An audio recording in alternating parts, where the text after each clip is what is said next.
நேற்றைய தினம் மன்னாருக்கு தேர்தல் பரப்புரைக்காக வருகை தந்திருந்த ஜனாதிபதி காற்றாலை விடயம் சம்பந்தமாக முன்னுக்கு பின் முரணான தகவலை வழங்கிவிட்டு போயிருக்கிறார். அவருடைய தகவலை பார்க்கின்ற போது இந்த கிராமத்து பழமொழிதான் ஞாபகம் வருகிறது. ஒய்யார கொண்டையிலே தாளம் பூவாம் உள்ளே இருப்பது ஈரும் பேணுமாம் என்பது போல்தான் இருக்கிறது அவருடைய கதை. காற்றாலை திட்டம், கனியமல அகழ்வு திட்டம் இரண்டும் தற்காலிகமாக இடைநிறுத்தப்பட்டிருக்கிறது என அரசாங்க அதிபருக்கு எழுத்து மூலம் அறிவித்திருந்தது.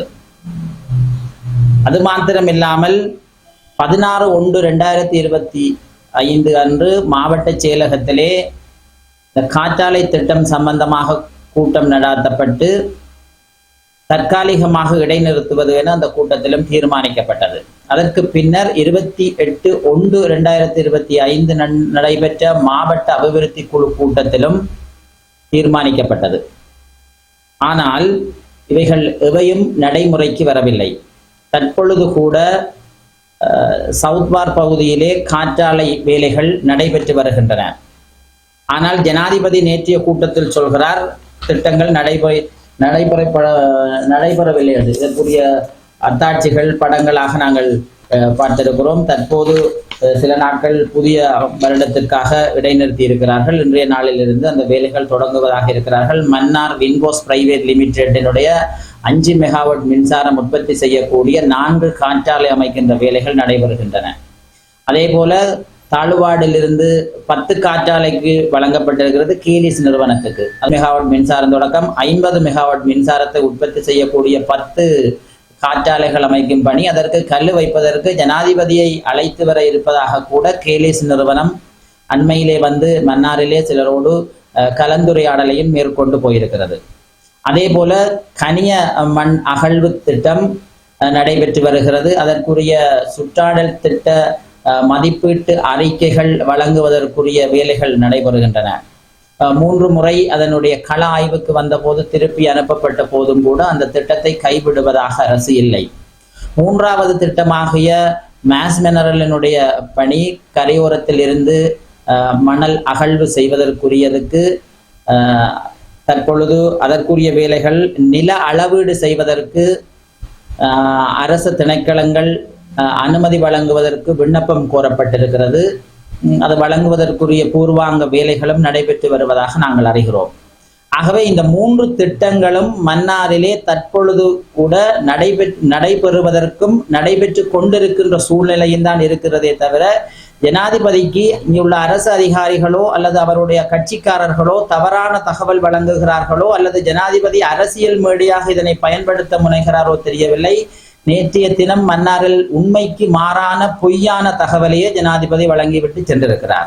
ஆகவே ஒரு தேர்தல் மேடையிலே வாக்கு பெறுவதற்காக நடைபெறுகின்ற சம்பவத்தை இல்லை என்று சொல்வது அரசினுடைய ஆட்சி முறைமைக்கு இழுக்கும் அவமானமும் ஆகும். இடதுசாரித்துவத்திலே ஆட்சி நடத்துகின்றோம் என கூறுபவர்கள் உண்மைக்கு மாறான தகவலில் களத்தில் ஒன்று நடைபெற வார்த்தைகளிலே இன்னொன்று பேசுவது என்பது ஜனநாயக விரோதமாகும். ஆகவே இது ஜனாதிபதி உடனடியாக இதை கவனத்தில் எடுத்து இந்த திட்டத்தை அவர் கூறியது போல் நிறுத்துவதற்குரிய வழி ஏற்படுத்த வேண்டும். அதில் இன்னும் ஒன்றையும் சொன்னார், குறைந்தபட்ச சூழல் பாதிப்போடு இந்த திட்டத்தை நடைமுறைப்படுத்துவோம் என்று. அது என்ன குறைந்தபட்சம் கூடியபட்சம் என்பது எல்லாம் அரசு ஒரு ஏமாற்றுகின்ற வார்த்தைகளாகவே தான் நாங்கள் தொடர்ச்சியாகவே கடந்த 2 ஆண்டுகளுக்கு மேலாக இந்த திட்டங்கள் நடைமுறைப்படுத்தக்கூடாது எனத்தான் போராடி வருகிறோம். இதில் குறைந்தபட்சமும் இல்லை, கூடியபட்சமும் இல்லை. ஒருபோதும் மன்னார் மக்கள் இதனை அனுமதிக்க மாட்டார்கள். அனுமதிக்கின்ற சூழலுக்கும் அதுக்குரிய இடைவெளியையும் கூட வழங்க மாட்டார்கள். இந்த கரையோர மணல் அகழ்வு என்பது மிக மோசமான பாதிப்பை ஏற்படுத்தும் அந்த கனிம மணல் அகழ்வு. ஏனெனில் தலைமன்னாரில் இருந்து சிலாவத்துறை வரைக்கும் அகழ்வதற்கு அனுமதி கோருகின்ற முயற்சியில் ஈடுபட்டிருக்கிறார்கள். ஏறக்குறைய 110 வாடிகளுக்கு மேல் இருக்கின்றன. அதே போல 58க்கு மேற்பட்ட இழுவை கரவலைப்பாடும் இருக்கிறது. ஆகவே இது முழுமையாக பாதிக்கப்படக்கூடிய ஒரு நிலைமை இருக்கிறது. அதே போல் கடல்வாழ் உயிரினங்களினுடைய இனப்பெருக்கம் முழுமையாக பாதிக்கப்படும் கரையோரத்தில் மணல் அகழ்வு ஏற்பட்டால். ஆகவே இவ்வாறான மோசமான கடல்வாழ் உயிரினங்களுக்கும் மீனவ சமூகத்துக்கும் பாதிப்பை ஏற்படுத்தக்கூடிய திட்டத்தை குறைஞ்சபட்ச சுகாதார சுற்றாடல் மாசுபாடு குறைவோடு அனுமதி வழங்குவோம் என்று ஜனாதிபதி விதமாக கூறுகிறார் என்று எங்களுக்கு தெரியவில்லை. ஆகவே இந்த 3 திட்டங்களும் மன்னார் தீவு பகுதியிலே நடைமுறைப்படுத்தக்கூடாது என்பதுதான் எங்களுடைய நிலைப்பாடாக இருக்கிறது. முதல் காலத்திலே அனுரகுமார திசாநாயக்கா அவர்கள் மேடையாக கூறி வந்தார், இந்தியாவினுடைய காற்றாலையை நாங்கள் நிறுத்துவோம் என்று.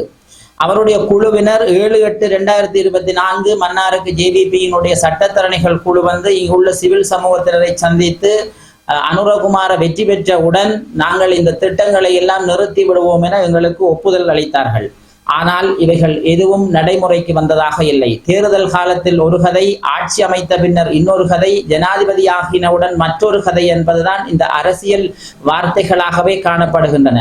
மன்னார் மக்களை ஏமாற்றி வாக்கு பெறுவதற்காக இவ்விதமான தந்திரமான வார்த்தைகளை கூறி திட்டங்களை நடைமுறைப்படுத்தப்படவில்லை என்று சொல்வது அப்பட்டமான பொய்யும் ஏமாற்று வார்த்தைகளும் ஆகும். ஆகவே மக்கள் புரிந்து கொள்ள வேண்டும், இந்த விடயங்களிலே விழிப்பாக இருந்து கொள்ள வேண்டும். இவ்வாறான ஏமாற்றுக்காரர்களுக்கு அல்லது ஏமாற்றான வார்த்தைகளை கூறுகின்றவர்களினுடைய அரசியல் பேச்சுக்களை நம்புகின்ற சூழ்நிலைக்குள் அவர்கள் மயங்கிவிடக் கூடாது.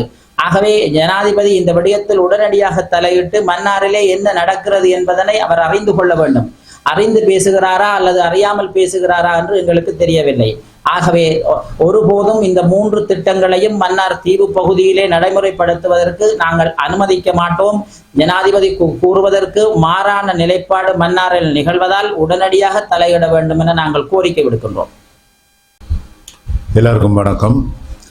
இப்பொழுது இந்த 3 திட்டங்களையும் பற்றி மன்னார் பொது அமைப்புகளின் தலைவர் சிவகரன் அவர்கள் சொன்ன விடயங்கள் இவற்றை நான் முழுமையாக ஆமோதிக்கின்றேன். முதலாவது இந்த காற்றாலை திட்டம், மற்றது ஆழ மண்ணகழ்வு திட்டம், கரையோர மண்ணகழ்வு திட்டம். இவற்றை இப்பொழுது இருக்கின்ற அரசு, முந்தியிருந்த அரசுகளும் இப்பொழுது இருக்கின்ற அரசும் ஏதோ ஒரு காரணத்துக்காக கட்டாயமாக நிறைவேற்றிய தீர்வோம் என்று கங்கணம் கட்டி கொண்டிருக்கின்றார்கள். ஆனால் நம்முடைய மக்கள் பல வருட காலமாக இதை எதிர்த்து கொண்டு இருக்கின்றார்கள். அவர்கள் எதிர்ப்பதற்கு காரணம் ஒரு வலிமையான காரணம் ஒன்று இருக்கின்றது, எங்களுடைய அனுபவம். இந்த காற்றாலை 50 காற்றாலை 30 காற்றாலைகள் அமைத்த பிற்பாடு நாங்கள் துன்பத்துக்கு மேல் துன்பம் அனுபவிக்கிறோம். இந்த மன்னார் தீவிலே என்ன துன்பம்? ஒவ்வொரு வருஷமும் மழை பெய்கின்றது, மழைக்கு பின்னாலே வெள்ளம். அது எங்களுடைய மக்களுடைய வாழ்வையும் வாழ்வாதாரத்தையும் மிகுதியாக பாதித்திருக்கின்றது. அது அனுபவத்தினாலே நாங்கள் அறிந்த உண்மை. இப்பொழுது அதற்கு மேலாக காற்றாலைகளையும் இந்த மண்ணகழ்வு திட்டங்களையும் கொண்டு வருகிறார்கள். முதலாவது இந்த காற்றாலை திட்டம் எல்லாருக்கும் தெரியும், இது ஒரு நல்ல திட்டம். ஆனால் எங்களுடைய கோரிக்கை என்னவென்றால் அதை வேறு இடத்தில், மன்னார் மாவட்டத்திலாவது வேறு மாவட்டங்களிலும் மன்னார் தீவை விடுத்து இதற்கு அப்பால் இவற்றை செய்யுமாறு நாங்கள் கேட்டுக்கொள்கிறோம். அந்த நிலைப்பாடு தான் இன்றும் உள்ளது. ஆனால் நாங்கள் அறிகின்ற அளவிலே திரும்பவும் இந்த மன்னார் தீவுக்குள்ளேயே இன்னும் இந்த காற்றாலைகளை அமைக்கின்ற ஆரம்ப பணிகள், மேலதிகமான காற்றாலைகளை அமைக்கின்ற பணிகள் ஆரம்பிக்கப்பட்டு நடைபெற்றுக் கொண்டே இருக்கின்றன.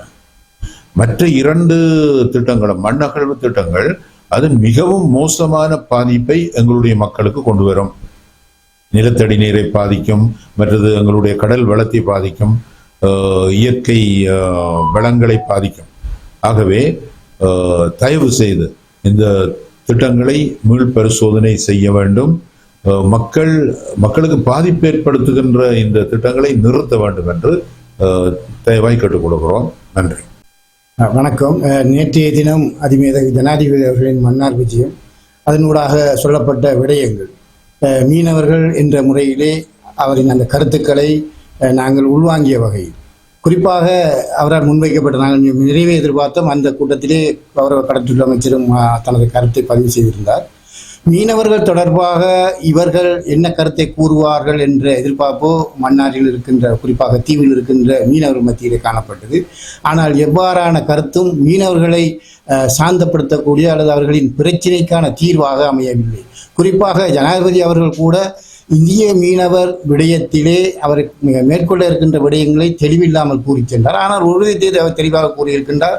தலைமன்னாருக்கும் ராமேஸ்வரத்துக்குமான ஒரு கப்பல் சேவையை செய்வது தொடர்பாக அவர்களால் செய்யப்பட்ட ஒப்பந்தங்களை அல்லது புதுப்பிப்பது தொடர்பாக அண்மையில் மோடியோடு பேசிக்கொண்ட விடயங்களாக கூட இருக்கலாம்.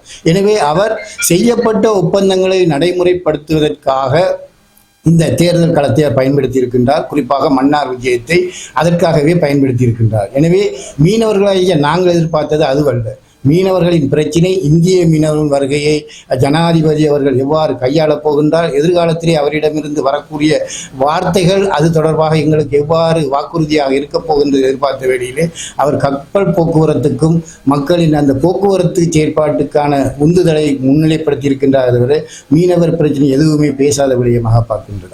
கௌரவ கடற்றொழில் அமைச்சரின் கருத்தையும் பார்க்கின்றோம். அவர் இதுகால வரை பதவியை ஏற்று 4 மாதங்கள் கடந்த நிலையில் கூட மன்னாருக்கான உத்தியோகபூர்வ விஜயங்கள், அதாவது குறிப்பிட்ட மன்னார் தீவில் இருக்கின்ற அல்லது மன்னார் மாவட்டத்தில் இருக்கின்ற மீனவர்களை சந்தித்து மீனவர் பிரச்சனையை கேட்டு அறிவதற்கு அப்பால் இந்த தேர்தல் மேடைக்காக வருகை தந்து தேர்தல் பரப்புரையை மாத்திரம் செய்திருக்கின்றார். அதிலும் அவர் கூறிய விடயங்கள், அவரிடம் நாங்கள் எதிர்பார்த்த விடயங்களும் மீனவர்கள் பிரச்சனையை அவர்கள் தீர்ப்பதற்காக என்ன முன்மொழிவுகளை வைக்கப் போகின்றார் என்ற பார்த்த இடத்திலே குறிப்பிட்ட இந்திய மீனவர் விஷயத்தை மாத்திரம் பேசியிருந்தார். அது மாத்திரமல்ல இங்கு இருக்கின்ற பிரச்சனை, அதைவிட தாண்டிய நிறைய மீனவர்கள் முன்கொண்ட பிரச்சனைகள் இருக்கின்றன. அவர் அதை தொட்டு கூட பேசவில்லை. எனவே இவ்வாறு தேர்தல் பரப்புரையின் போது வருகை தந்து தங்களது தேர்தல் வேட்பாளர்களை ஆதரிக்கின்ற கூட்டங்களிலாவது அவர்களின் கருத்தை பதிவு செய்வார் என்று எதிர்பார்த்த வேளையிலே அதுவும் பூஜ்ஜியமாக இருக்கின்றது. எனவே எமது எதிர்காலம், மீனவர்கள் எதிர்காலமானது இவர்களின் வாக்குறுதிகளை நம்பியதாக இருந்தால் அது நிச்சயமாக எங்களுக்கான வெற்றியை தந்துவிடாது. இது பல விடயங்களை பேசியிருந்தார்கள். காற்றலை மின்சாரம் அவ்வாறு தான். அதே போன்று கனியமணல் தொடர்பான எந்த வார்த்தையும் இந்த மேடையில் பேசப்படவில்லை. முக்கியமாக நாங்கள் எதிர்பார்த்தது இந்த கனிய வளங்கள் அகழ்வது தொடர்பாக அவரிடமிருந்து ஒரு ஆக்கப்பூர்வமான அதை நிறுத்துவதற்கான சமிஞ்சை ஒன்று காட்டப்படும் என்று பார்த்தோம். ஆனால் அது கூட நடைபெறவில்லை.